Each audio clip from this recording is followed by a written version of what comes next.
नमस्कार, मैं अशोक व्यास हूँ और मेरे साथ प्रमोद शाह जी हैं और हम दोनों के साथ कबीर दास जी हैं। और कबीर दास जी को साथ लेते हुए जब हम काल के पहिए में बैठकर बल्कि काल के वाहन में बैठकर 2025 में प्रवेश कर चुके हैं, तो क्या ऐसी बातें हैं कबीर दास जी की जो अगर हम अपनी कंपनी के रूप में साथ रखें, तो हम इस वर्ष को सर्वश्रेष्ठ बनाने की दिशा में कुछ सहायता प्राप्त कर सकते हैं। उस बारे में भी चर्चा करेंगे, कबीर दास जी के बारे में कुछ मोटा-मोटी बातें जानेंगे प्रमोद जी के साथ में। प्रमोद जी, आपको नए बरस की मंगल कामनाओं के साथ आपका स्वागत है। आपका भी बहुत बधाई हो अविनाश सर की। तो शुरुआत में ऐसे एक दोहा जो बहुत प्रचलित रहता है, वो कहते हैं कि कबीरा खड़ा बाजार में लिए लुकाटी हाथ, जो घर फूके आप ना चले हमारे साथ। जी, तो ये क्या कहता है हमसे दोहा ये? वो कहता ये है कि हर आदमी के दिमाग में कुछ न कुछ चलता रहता है और उसने अपने एक माइंड सेट कर लिया है। वो चीजों को उसी दायरे में देखता है। कबीर कहते हैं, मैं तुमको एकदम नए फलक पे, नए आकाश पे ले चलूंगा अध्यात्म के। तो जो तुमने सीखा है उसको पहले अनसीखा कर, हम्म। ताकि तुम्हारे दिमाग की जगह खाली हो। हम्म। हम्म। तुमने पहले से बरकत ना क्या सीखेगा। तो जो जो घर फूके आपनो, या जो घर हम्म। जा रहे अपना घर फूकने होते हैं, अपना दिमाग में जो भर रखा है वो हाँ। कूड़ा फूकने को तैयार हो, हम्म। वो हमारे साथ है। वरना मैं क्या करूं, तुम समझ नहीं पाओगे, फील नहीं कर पाओगे। ये अर्थ है उसका। तो ये थोड़ा और अगर दूसरी तरफ से इसको देखें तो घर फूके आपना में कहीं ना कहीं वैराग्य वाला एक संदर्भ भी आ जाता है कि भाई जिन चीजों का संग्रह करने की वृत्ति लेके हम बैठे हैं, या मोह है, या संभवतः उस तरह भी कुछ संकेत इसमें हो सकता है। लेकिन संकेत की जो बातें हैं उनको लेके आगे बढ़ते हुए एक दोहे का और मैं उल्लेख कर लेता हूँ, फिर थोड़ा उनके जीवन की तरफ जाएंगे, मैं क्योंकि एक बात जरा आपकी, जब वैराग की बात कही आपने, जी। मुझे लगता है वो शायद ने कबीर ने कौन सा वैराग लिया था। हम्म। तो मेरे ख्याल से विराग एक इशारा हो सकता है, जी। लेकिन मेरे ख्याल से वो अपने मुख्य बात ये है कि अपने रोजना जीवन में देखते हैं हम्म। लोग नई बात मानने को तैयार नहीं होते। जो सीख लिया सो सीख लिया बस। हम्म। नई बात सीखनी हो तो आपको पुरानी बात भूलनी पड़ेगी। तो मैं इसमें आपके साथ सोचूं अगर, तो जब हम किसी बात के या किसी वस्तु के प्रति आसक्ति या अटैचमेंट को लेकर बैठ जाते हैं, जी, तो वही घर फूकना हो गया। मतलब आप वही अटैचमेंट बात है। छोड़ गए, हाँ, बिल्कुल बिल्कुल। अनासक्ति का कहीं संकेत इसमें। ये पर हमें अपने विचारों से भी आसक्ति जो आती है, हमारे जो विचार है उससे भी हाँ, आसक्ति हो जाती बिल्कुल सही है, बिल्कुल सही है। और वही पूर्वाग्रह की तरफ ले जाते हैं, है। जिसके बिल्कुल भीषण बिल्कुल, परिणाम हम आज संसार में देख ही रहे हैं। ये सही तो कहा आपने। हाँ, तो 2025 में कई बार ऐसा होता है, हम सोचते हैं यार ये काम जो है वो कल कर लेंगे, और जी हम में से अधिकतर लोग प्रोक्रेस्टिनेशन को अपना बहुत प्रिय साथी बनाकर रखते हैं। जी।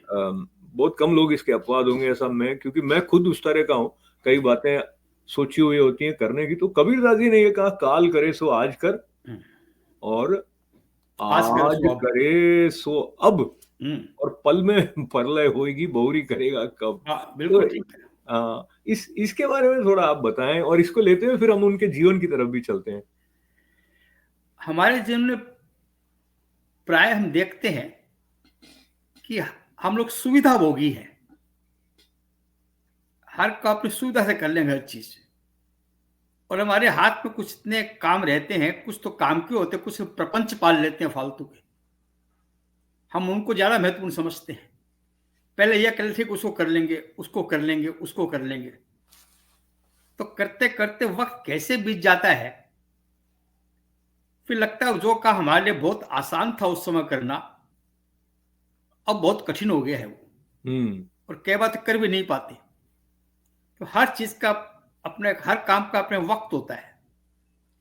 और ये जो मानसिक आलस्य जो है ना, ये कर लेंगे कर लेंगे, इसको वो छोड़ने को कह रहे हैं कि जो करना है अभी कर ले। तो वो करना है तो कर ले, नहीं करना तो बेशक रख कर उसको।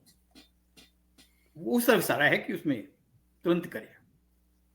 अच्छा, अब उनका जीवन जो है उसकी थोड़ी बात करते हैं अगर, तो जुलाहे के रूप में वो कार्य करते थे अपना। क्या संदर्भ आता है, किस तरह वो दर्शन की तरफ उनकी जो रुचि थी और जो एक ज्ञान की और जिज्ञासा को लेकर एक स्पष्टता का आलोक उनके भीतर हुआ, उसमें कोई ऐसे उनके गुरु स्वरूप या उनके जीवन के बारे में थोड़ा बताएं। कि 2-3 बातें जो है, पहली बात तो ओशो ने एक बड़ी अच्छी बात की कबीर साहब के बारे में। जी। उनकी 6 किताबें हैं कबीर पे। तो उनका कबीर इकलौते ऐसे व्यक्ति हैं जो इस बात की घोषणा करते हैं कि किसी को भी निराश होने की आवश्यकता नहीं दुनिया में। हम्म। 5 चीजें हैं जो आदमी को भौतिक दुनिया में सम्मान देती है। एक तो परिवार उसका, एक जाति, एक धर्म, शिक्षा और धन पैसा। कबीर के पास 5 नहीं थे। परिवार पता नहीं, वो एक कुंवारी माँ छोड़ गई थी मंदिर के पास कहाँ। जाति में जुलाहे ने पाला उसे। धर्म क्या था, हिंदू था कि मुसलमान था ये नहीं पता था। गरीब थे, चादर बुन के कुछ बुन के पैसा कमाते थे। निरक्षर थे, नाम भी लिखना नहीं आता था। तो वो व्यक्ति इस ऊंचाई तक पहुंच सकता है तो कोई भी पहुंच सकता है, निराश होने की क्या बात है। यह बात, पहली बात तो ये। और दूसरा, फिराक साहब ने कहा कि मियां कबीर कवि नहीं थे, कबीर खुदा थे। उनकी समाधि लग गई थी। उस समाधि की अवस्था में उनको जो कुछ दिखाई दिया वो बयान कर दिया। और एक उनका वाक्य है कि गोरख जी पूछते हैं, कबीरा कब के भय बैरागी, तूने बैराग कब लिया। कबीरा कब के भय बैरागी, तुम्हारी सूरत कहां को लागी, तुम्हारा ध्यान किससे लग गया। तब ये क्या जवाब देते हैं कबीर, इससे पता चलता कबीर क्या थे। वो कहते वैचित्रा का मेला नाही, जब तक ये ब्रह्मांड का विचित्र मेला नहीं लगा था। वैचित्रा का मेला नाही, नहीं गुरु नहीं चेला, सकल पसारा जिस दिन नाही। ये पूरा ब्रह्मांड फैला नहीं था। सकल पसारा जिस दिन नाही, जिस दिन पुरुष अकेला, पुरुष अकेला था। ब्रह्मा नहीं जब टोपी दीनी, ब्रह्मा को टोपी नहीं मिली थी, रचना नहीं की थी। विष्णु नहीं जब टीका, विष्णु का टीका नहीं हुआ था। शिव शक्ति के जन्मे नहीं, शिव शक्ति का जन्म नहीं हुआ था। अब देखिए, वैचित्रा का मेला नाही, नहीं गुरु नहीं चेला, सकल पसारा जिस दिन नाही, जिस दिन पुरुष अकेला। ब्रह्मा को नहीं टोपी दीनी, विष्णु नहीं जब टीका, शिव शक्ति के जन्मे नहीं, तब जोग हम लीना। तब जोग हम लीना, गोरख हम तब के है बैरागी, हमारी सूरत ब्रह्म से लागी। क्या बात, क्या बात। कबीर की हाइट ये है, बुनावट कबीर की है।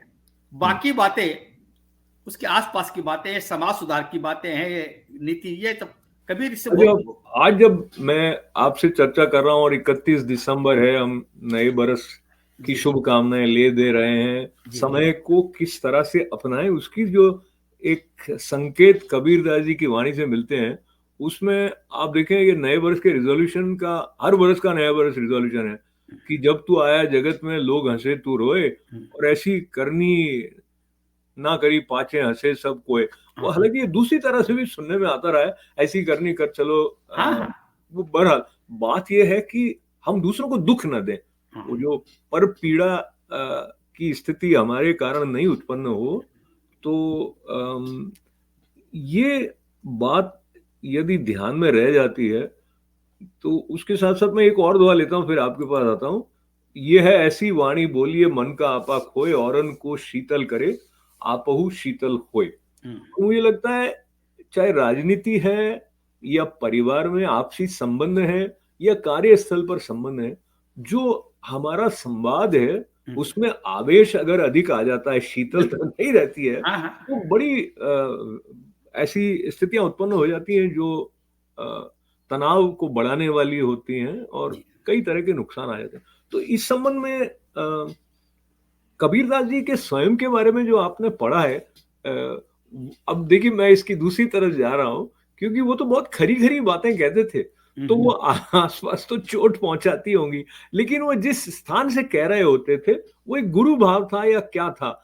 क्योंकि जैसे वो है ना, काकर पादर जोड़ी के मस्जिद लई चनाए, ता चढ़ मुल्ला बांग दे क्या बहरा हुआ खुदा है, या ये जो इस प्रकार के हैं जिसमें वो सामाजिक जो मान्यताएँ और परंपराओं पर चोट करते थे, और दूसरी तरफ ये वाला दोहा है। इन दोनों को साथ लेते हुए आप कबीरदास जी के बारे में क्या चिंतन करते हैं? ये कबीरदास जी चूंकि जीवन को गहराई से समझ चुके थे, जो आध्यात्मिक तत्वों की जानकारी हो गई थी, उन्होंने अनुभव कर लिया था। तब इनके उदाहरण पढ़ता हूँ, वो जिससे जो बात करते हैं उसी में ब्रह्म की बात कर देते हैं, उसी के हिसाब से उदाहरण दे देते हैं। जो जिस फील्ड में है उस फील्ड का उदाहरण दे देते हैं कि आप जाएं उसी से ब्रह्म को समझ सकते हैं, आप जीवन को समझ सकते हैं, उसी का उदाहरण दे करके। चलती चाकी देख के वैसा कर दिया, मीठी बानी इसका कर दिया। तो इनका उद्देश्य ये है कि मनुष्य को जरा और ऊपर उठाया जाए, उसका चेतना का तल है वो कैसे ऊपर उठे। न खाली ये बात कर ले कि भैया आज कैसे कार्य, ये तो नीति दोहे हैं, ये कोई बहुत गहरी बातें नहीं है। कबीर तो बहुत हाइट के इससे, ये तो कबीरदास ने मानवता के लिए थोड़ी बात कह दी, इससे कबीर को आप समझ नहीं सकते। अच्छी बात है, लोगों का जीवन अच्छा कैसे हो, कैसे मिलजुल कर रहे, धार्मिक संप्रदाय की बातें भी करते थे, हिंदुओं को डांटा है, मुसलमानों को डांटा है, और कैसे प्रेम से रहे, बहुत ये सब नीति के दोहे हैं। लेकिन देखिए कि वो कहते हैं कि अपने तू मैं करते हैं ना, ये तेरा, जब मैं था तब हरि नहीं, अब हरि है मैं ना। आपके पास तिजोरी है, तिजोरी में आप कोयला रख लेंगे, लकड़ी रख लेंगे, आटे का डिब्बा रख लेंगे, तो सोना चांदी कब रखेंगे उसके अंदर? बाद में जगह ही नहीं है, आपने उससे भर रखा है। जब मैं था तब हरि नहीं, अब हरि है मैं ना। इसके जो पहली पंक्ति है वो भी प्रेम वाली है ना, प्रेम गली अति सांकरी आमे दो। सेकंड है इसकी। अच्छा, ये सेकंड है क्या? अच्छा ठीक। जब मैं था तब हरि नहीं, अब हरि है मैं नाय, प्रेम गली अति सांकरी, या में दो न जा समाए। में दो न समाए। तो ये प्रेम की गली में तू अब मैं रख लोगे तो हरि कहां से आएगा? इसलिए यह कहा कि तू कहता कागज की लेखी, मैं कहता आखन की देखी। क्या तो बात। आप जो कुछ जीवन में देख रहे हो उसको महसूस करो। तो उन्होंने जगह जगह वो, अब देखिए आप सब माया मोह लिप्त रहते हैं, माया मरे न मन मरे, मर मर गए शरीर, कबीर। आशा तृष्णा ना मरे, कह गए दास दास कबीर। कबीर। तो जगह जगह आपको जो वाणी कह रहे हैं नीति कि आपको ऊपर उठाने की कोशिश कर रहे हैं, क्योंकि ज्यादा गहरी बात आपसे कर नहीं सकते, वो आप समझ नहीं पाएंगे अध्यात्म आम आदमी। तो अभी देखिए, उसको आप जो कह रहे हैं इसके अपवाद में कुछ बातें जो उन्होंने कही, उसमें एक ये दुआ है कि हाँ, जो नैनों में पुतली त्यों मालिक घट माही, हाँ, मूरख लोग न जानही, बाहिर ढूंढन जाही। बस इसमें तो गहराई उस गहराई प्रकार है, की बहुत बात है। गहराई है। बहुत ये कहा गहराई। कि आम आदमी पुतली आंख की बात समझ जाएगा, हाँ, तो उन्होंने वो रूपक लिए। हाँ, हाँ, ऐसे है, पानी में मील पियासी हाँ, हाँ। है? मोए सुन सुन आवत हंसी। हाँ जी, बस हाँ। इससे बड़ी सारी बात होगी। हम्म। तो ब्रह्म में घूम रहा है, बाहर घूम रहा है। तो इस तरह की बातें उन्होंने समाज की बातें भी कही है, आम आदमी के काम की बातें भी कही है, नैतिकता की बात भी कही है, और सांप्रदायिक जो धर्म को, संप्रदाय को धर्म समझते हैं उन पर भी उन्होंने किया, चाहे हिंदू हो चाहे मुसलमान हो। हुआ क्या था कि ये जब पैदा हुए ना, तब गुलाम वंश, खिलजी वंश और तुगलक वंश जा चुके थे। जाने वाले 1451 सैयद वंश रहा, और 1451 से 1526 तक रहा आपके ये लोधी वंश। ये काल कबीर का है।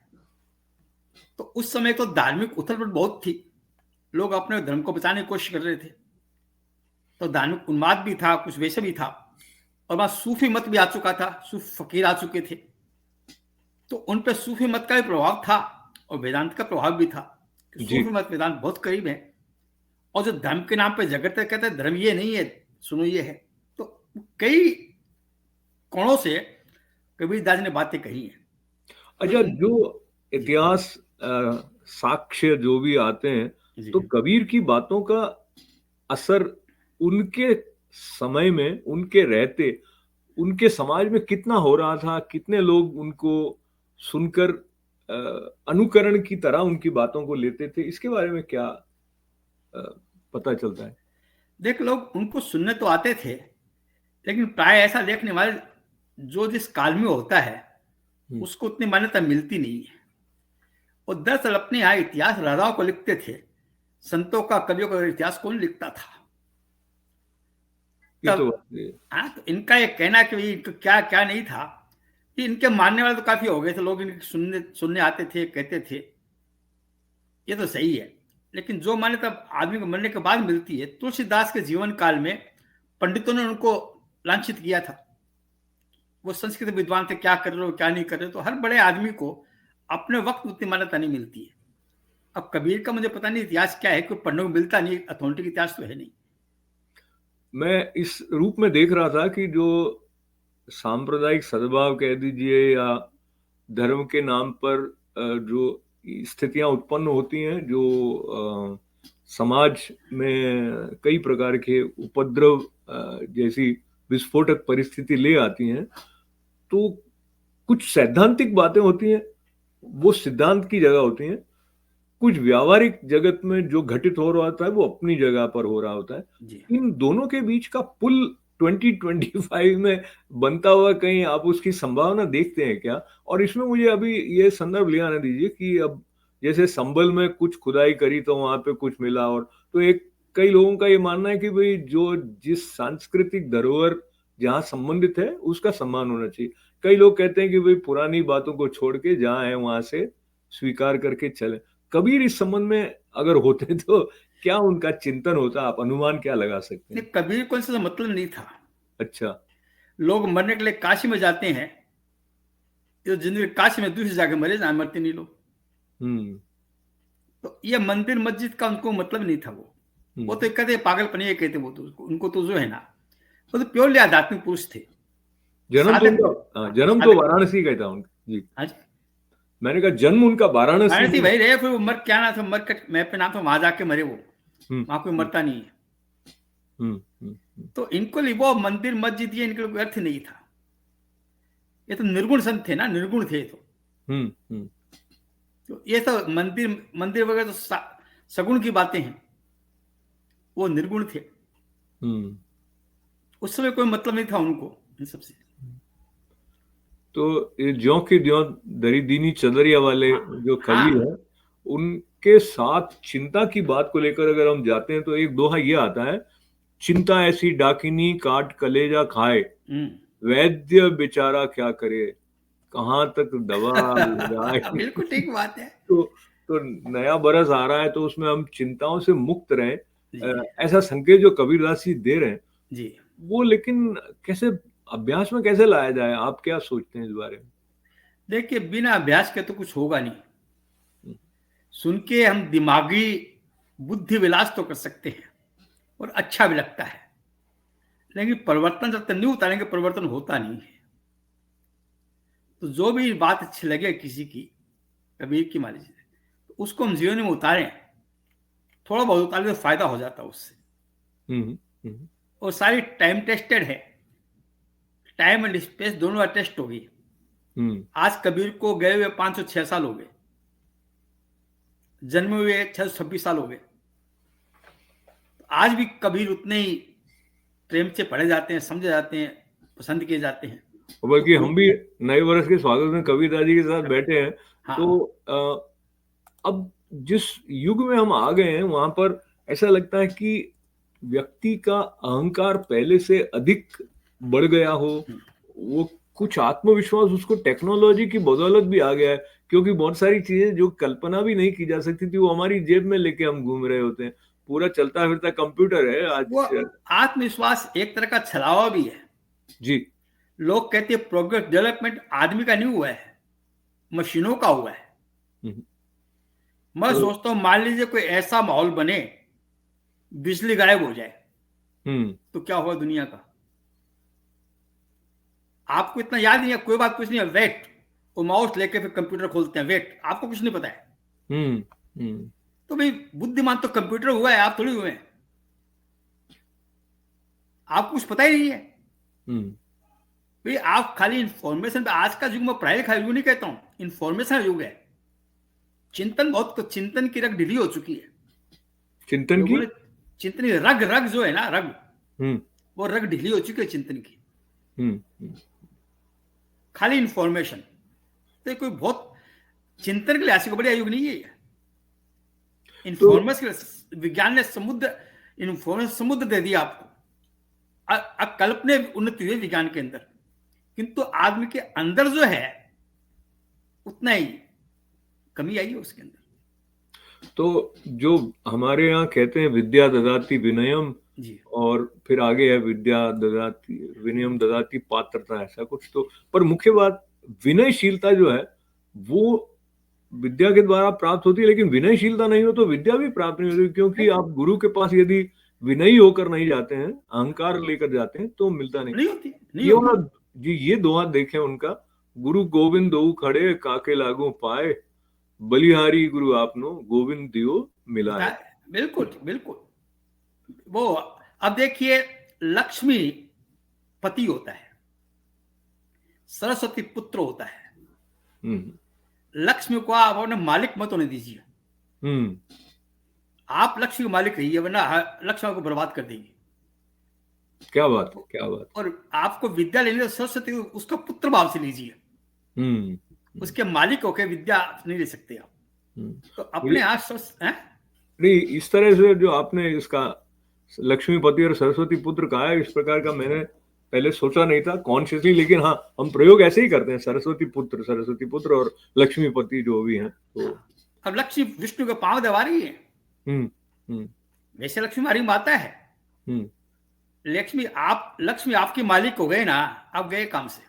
हम्म। हम्म। मुझे माफ कीजिएगा, अमेरिका वाले बुरा नहीं मानेंगे, जी। ये क्यों शब्द है ना, क्यों, क्यों, हाँ। क्यों, हाँ। लॉजिक, हम्म। हम्म। इसने अमेरिका को बहुत आगे बढ़ाया है। हम्म। विज्ञान को क्यों क्यों करके बहुत सीखा अमेरिका ने। एक क्यों का जाने की इच्छा थी, पर ये क्यों, ये इसने अमेरिका को उलझा भी दिया बाद में। विज्ञान तक तो ठीक है, बाकी जीवन काल में, जीवन में हर चीज में क्यों क्यों क्यों। आप क्या भूल गए? हम्म। आप क्या का आनंद लीजिए ना, हर बात में क्यों क्यों लगाते हैं आप?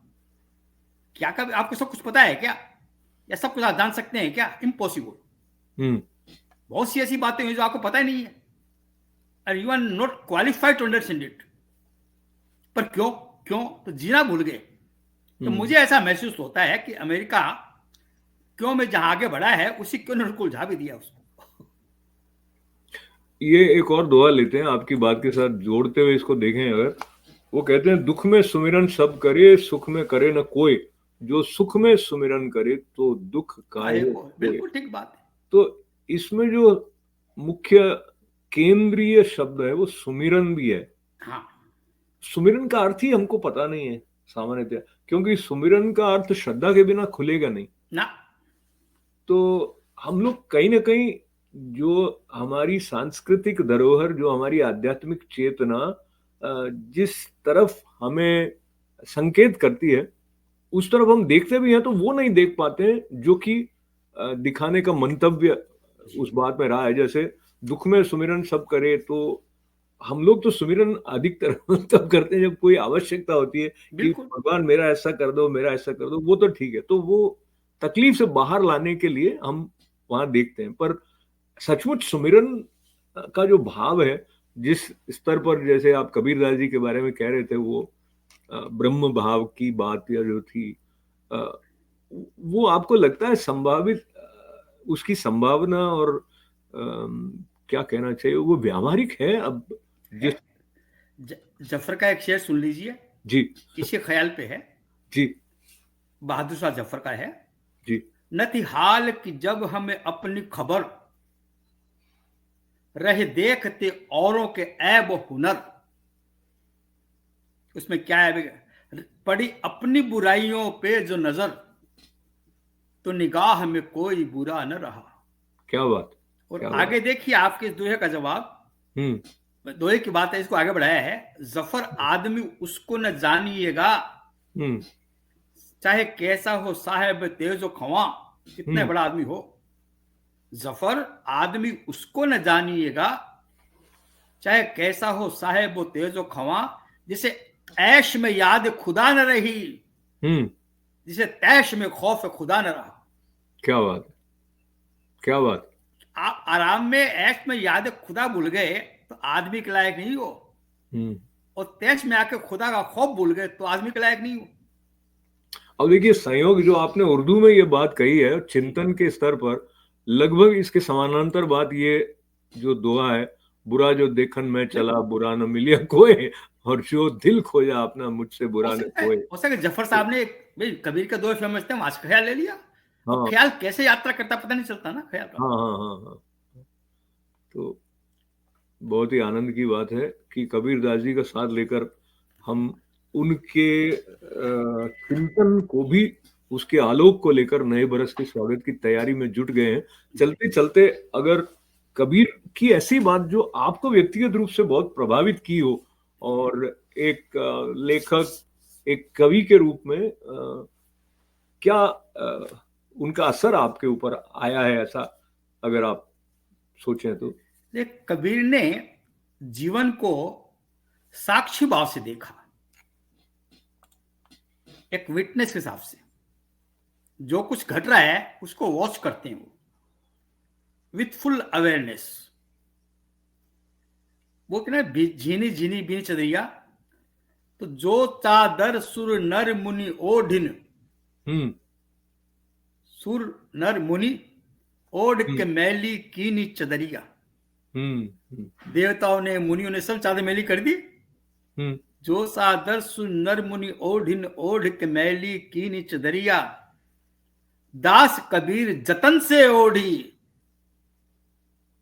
क्या बात, विद फुल अवेयरनेस, दास कबीर जतन से ओढ़ी, जो की त्यों धर दीनी चदरिया। क्या बात, क्या तो बात। ये जो विटनेस का भाव है, मन लागो मेरो यार फकीरी में, जो सुख पायो राम भजन में, वो सुख कहां अमीरी में। तो इस तरह की बातें जो अपने अलग रंग के, सब ईश्वर जो है ना, परम तत्व एक है। ये विरोधाभास जो है ना, माया माँ ठगनी हम जानी, ये सब एक है। अपने को माया का नर रखता है, तो वो देख के इस भाव से वो आगे बढ़े थे, और हर चीज में ब्रह्म देखा था। किसी चीज का उदाहरण देकर बता सकते थे वो। तो ये उनको खास बात लगी। आप एज ए विटनेस जियो दुनिया में, जो कुछ साक्षी भाव से देखो जो कुछ हो रहा है, जिंदगी का आनंद आएगा। तो जिंदगी का आनंद लेते हुए हम नए बरस को नए ढंग से अपनाने की जो बात कर रहे हैं, तो आपको क्या लगता है कि जो न्यू ईयर रिजोल्यूशंस हैं, वो कई बार जनवरी के बाद में हम भूल जाते हैं कि क्या रिजोल्यूशन, ऐसा क्यों होता है? क्योंकि ये सीजनल रिजोल्यूशन जो है ना, मैं इसको महत्व नहीं देता। सीजनल है सब। आदमी रोजाना प्रस्ताव क्यों नहीं लेता है? रोजाना आपको अपने जीवन का हिस्सा बना लीजिए इसको आप। अब ये नए साल के साल करेंगे, वो करेंगे, इनमें कोई बहुत मजबूती नहीं होती है जब तक आप रोजाना के हिस्सा नहीं बनाएंगे। जिससे गालिब ने कहा ना कि बनाकर फकीरों का हम वेश गालिब, बनाकर फकीरों का हम वेश गालिब, तमाशा अहले कर्म देखते हैं। दुनिया वाले के तमाशा फकीर बन के देखा सकता है। रोजाना फकीर बनिए ना, एक जनवरी क्यों बनते हैं फकीर आप? तो फकीरी वो वाली जो आपको बादशाही देने वाली है, क्योंकि एक मिनट मुझे याद है, फकीर मन लागो मेरा फकीर अमीर में, कभी ना कि फकीर वो है जो हर हाल में मस्त है। क्या बात। मैं अब आपसे क्षमा चाहता हूँ, समय को लेते हुए मैं दो पंक्तियां कहना चाह रहा हूँ। वो है कि चाह गई चिंता मिटी मनवा बेपरवाह, और जिसको कछु नहीं चाहिए वो शाहन के शाह। क्या तो बात, शहनशाही हम सबके हिस्से में है। यही फकीरी है। हाँ, तो उस मिल गया ठीक है, नहीं मिला तो ठीक है। बहुत बहुत बधाइयां नए बरस की। नमस्कार।